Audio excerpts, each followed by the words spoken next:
আসসালামু আলাইকুম এভরিওয়ান, সবাই কেমন আছেন? আশা করছি সবাই ভালো আছেন। আলহামদুলিল্লাহ আমি অনেক ভালো আছি। চলে আসলাম নতুন আরো একটা রেসিপি নিয়ে। আমার আজকের recipe mini pancake. If you like this video, please don't forget to subscribe my cooking channel Griho Shikhon and follow my Facebook page Griho Shikhon and press the bell button for new videos. আজকে আমি mini প্যানকেকের একটা recipe আপনাদের সাথে share করব। এটা বাচ্চা থেকে বড় সবাই খুব পছন্দ করে। সকাল বিকালের নাস্তায় বা বাচ্চাদের টিফিনে এটা খুব ভালো যায়। যে কোনো সময় স্ন্যাক্স হিসেবে এটা খেতে পারেন। আর বাচ্চারা ভীষণ পছন্দ করে। বাচ্চারা তো এ ধরনের খাবার বাইরে থেকে কিনে খায়। তবে বাইরে কিনে খাওয়া কেকগুলা থেকে বাড়িতে বানানো হোমমেড প্যানকেকগুলা অনেক বেশি স্বাস্থ্যকর হয়। আপনি চাইলে এই প্যানকেকগুলা হানি দিয়েও খেতে পারেন, আবার চাইলে এমনিতেও খেতে পারেন। যে কোনোভাবেই প্যানকেকগুলা খুবই টেস্টি। এই প্যানকেকটা বানানো খুবই সোজা আর খুব অল্প সময়ের মধ্যে আপনি এই প্যানকেকটা বানিয়ে ফেলতে পারবেন। এই প্যানকেকটা বানানো এতটাই সোজা যে আপনার মনে হবে যে প্রতিদিনই বানিয়ে বাচ্চাদেরকে খাওয়াই। কিন্তু এটা প্রতিদিন বানানোর দরকার নেই। একদিন বানালে ২-৩ দিন বাচ্চারা অনায়াসে খেতে পারবে। একদিন বানিয়ে আপনি এয়ারটাইট বক্সে রেখে দিবেন।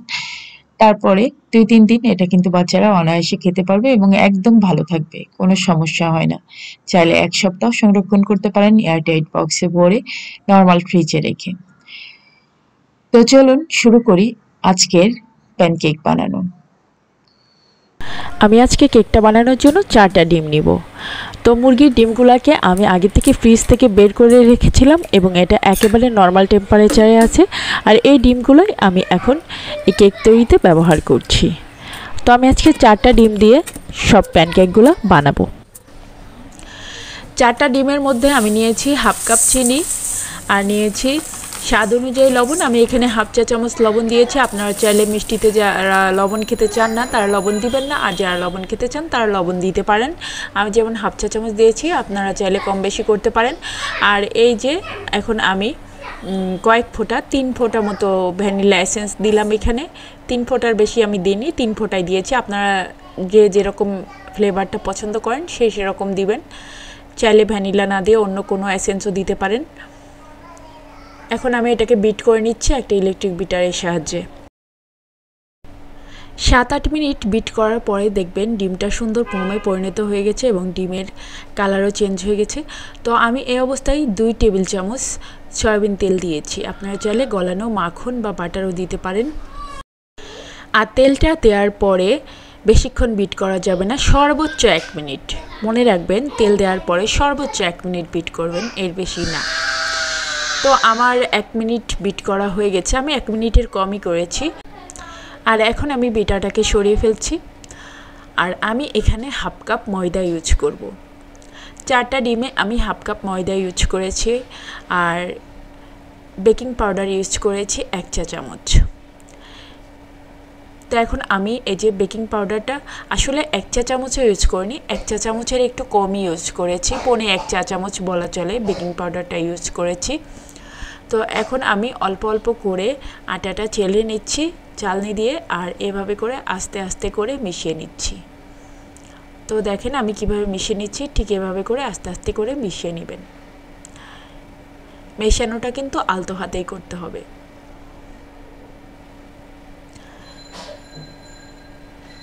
আর 4টা ডিমে হাফ কাপের বেশি ময়দা দিতে যাবেন না, আমি হাফ কাপই দিয়েছি। তো এবার আমি পুরোটা আটাই নিয়ে নিয়েছি, আটা মানে ময়দা নিয়েছি। তো পুরোটা ময়দাই নিয়ে নিয়েছি। এখন আমি ভালো করে মিশিয়ে নিচ্ছি। ভিডিওটা আমি একটু দ্রুত করে দিয়েছি, সেজন্য মনে হচ্ছে অনেক তাড়াতাড়ি মিশাচ্ছি, কিন্তু আসলে না, আমি অনেক আস্তে এটাকে মিশিয়েছি।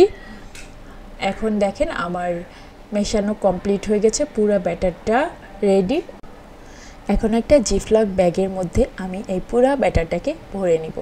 যেহেতু আজকে আমি মিনি প্যানকেক তৈরি করব, তার জন্য আমাকে জিফলক ব্যাগের মধ্যে এটাকে পুরে নিতে হবে। আপনারা চাইলে যে কোনো পাইপিং ব্যাগেও অল্প করে ভরে করে নিতে পারেন কেকটা, আবার চাইলে আপনারা পলি ব্যাগ যেগুলো মোটা টাইপের সেগুলোতেও ভরে নিতে পারেন। তো আমি জিফলক ব্যাগেই ভরে নিচ্ছি, যেহেতু আমার কাছে ছিল জিপলক ব্যাগগুলো।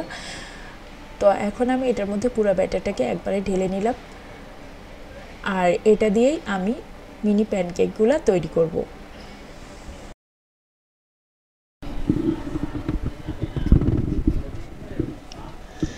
এখন আমি ব্যাগটাকে ঠিক এভাবে করে ধরবো, আর এই যে মাথাটা আছে না, এটা একটা কাঁচি দিয়ে ছোট্ট করে চিকন করে কেটে নেব।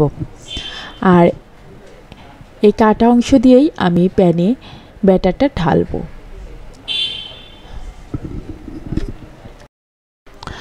এখন প্যানটাকে আমি একটু অয়েল ব্রাশ করে নিলাম, আর প্যানটাকে আমি গরম করে নিয়েছি। আর চুলার তাপমাত্রা আছে একেবারে লোতে, মানে একেবারে লো টেম্পারেচারে চুলার তাপমাত্রাটা থাকতে হবে, আর প্যানটা গরম করে নিতে হবে। লো টেম্পারেচারেই প্যানটাকে গরম করে নিতে হবে। এরপরে আমি ব্যাটারটাকে দিব। এই যে আমি মুখটা একটু কেটে নিয়েছি, এখন আমি এভাবে করে ব্যাটারটা দিয়ে দেব। আর তারপরে ব্যাটার দেওয়া হয়ে গেলে আমি একটা ঢাকনা দিয়ে ঢেকে দিব। আর ঢাকনার যে ফুটোটা আছে সেটাও কিন্তু আমি বন্ধ করে দিয়েছি। তো এভাবে করে আমি প্রত্যেকটা ব্যাচ দিয়েছি আর কেকগুলোকে তুলে নিয়েছি।